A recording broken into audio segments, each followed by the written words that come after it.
moving into PSIA-AASI. So a lot of people don't, PSIA is Professional Ski Instructors of America. AASI is American Association of Snowboard Instructors. When it first started a long time ago, back in the 60s, it was just skiing. And then we started, obviously, Tom Sims, Jake Burton started inventing the snowboard. And it's really interesting.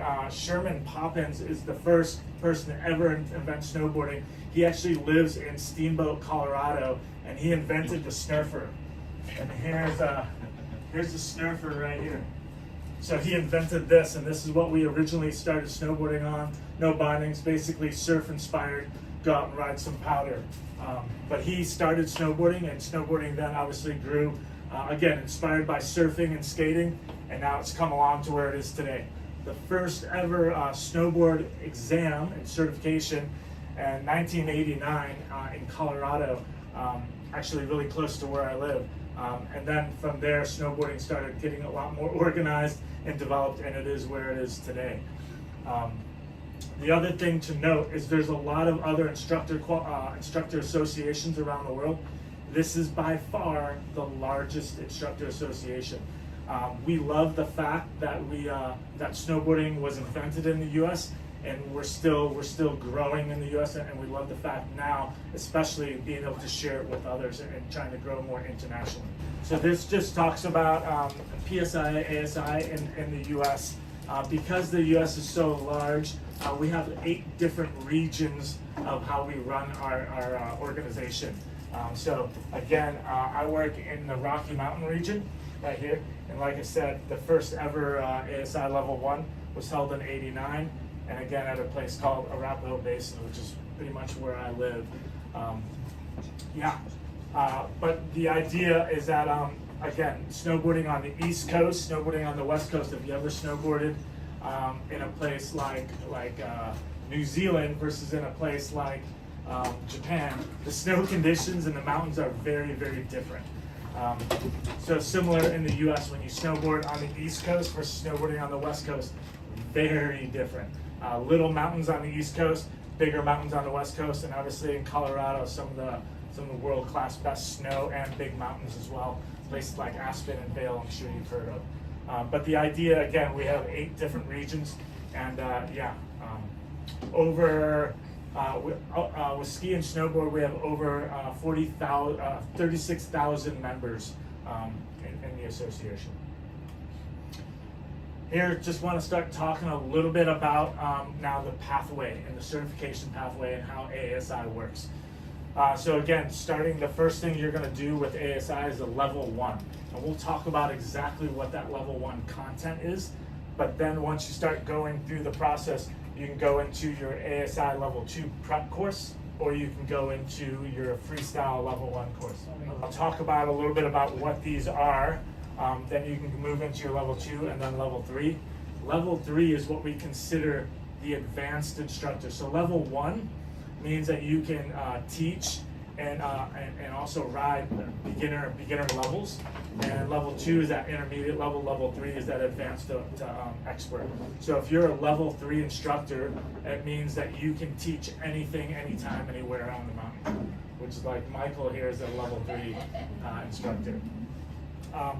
And then we also have other specialist certifications, like your children's specialist. So the idea there is understanding how to teach and communicate and talk to children and how children develop.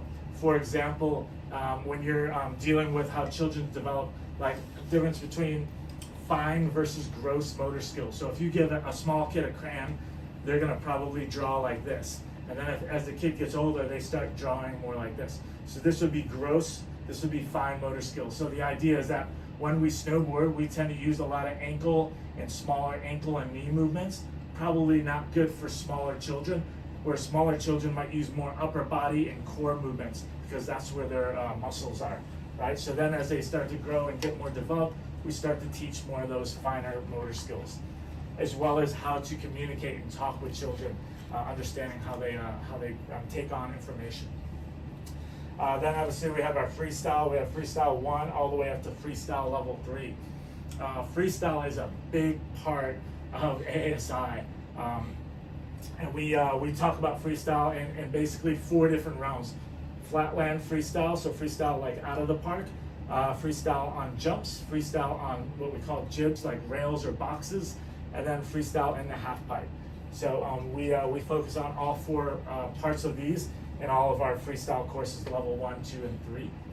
And we also, within that course, you'll also learn how to teach and coach freestyle. I think one of the most underrated skills of an instructor is what we call movement analysis. This is your ability to watch somebody ride and break them down as to what they do well and not so well. And we'll talk a little bit about that as we get into the level 1 certification pathway. But yeah, this just talks a little bit about the pathway, and then moving on, level 3 all the way into trainer as well. So again, once you get your level 3 qualification, then you make sure you have your children's and your freestyle qualification if you haven't already gotten those. And then you can go on to the entrance exam and then the actual certification. To be a trainer, it means that you're not just teaching students, but you're actually training other people to be instructors. So that's what we obviously are striving for, trying to grow our trainers and get more trainers to be able to come over places like this in China and stuff and be able to train others. So yeah, that trainer level is actually very, very difficult, as you can imagine. But yeah, getting into a little bit of what the core concept is with AASI and what we fully believe in our belief system. We have a kind of a 3-part piece that we focus on with every lesson, every time we're on the hill with a student or trainees. The first one is safety. First and foremost, it's very important to be safe. Safety for yourself, but also safety for others around you. And then the idea is that safety plus adding fun, keep people engaged, make it fun. It's not a drill sergeant. You don't have to snowboard, right? We do it for fun. So safety plus fun will equal them learning, right? And this is when real learning happens. I'm sure you guys have been in situations going through education and going through school where you've had to do something. And the idea is when you come to a snowboard lesson, people want to be there, and they want to be there because it's fun. They want to grow and get better. So it's really important that the fun piece is in there. I've seen a lot of lessons before where they might be fun, they might be safe, but they're not fun, so nobody learns because nobody pays attention. Or they maybe they're really fun, but oh my God, they're so dangerous and so scary, right? So again, people don't learn. So you have to have these 2 elements for learning, true learning, to be able to happen. And I think that's a big piece.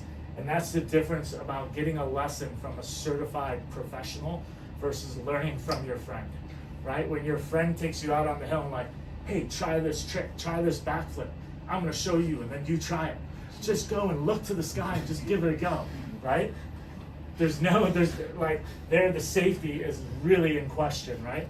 Where if you go out with me and I show you how to do a backflip, I'm gonna go ahead and start with some stuff, probably take the board off, roll over in the snow, then we'll probably go straight and make sure you got a good jump over the jumps, and then go over the jumps, maybe take your eyes, look to the sky, look back, be able to take your eyes off the landing, for example, and then finally being able to do it maybe in some powder or into a pool, and then finally being able to do it on snow. So again, utilizing a progression to make sure people are safe and they're having a good time through the process is key.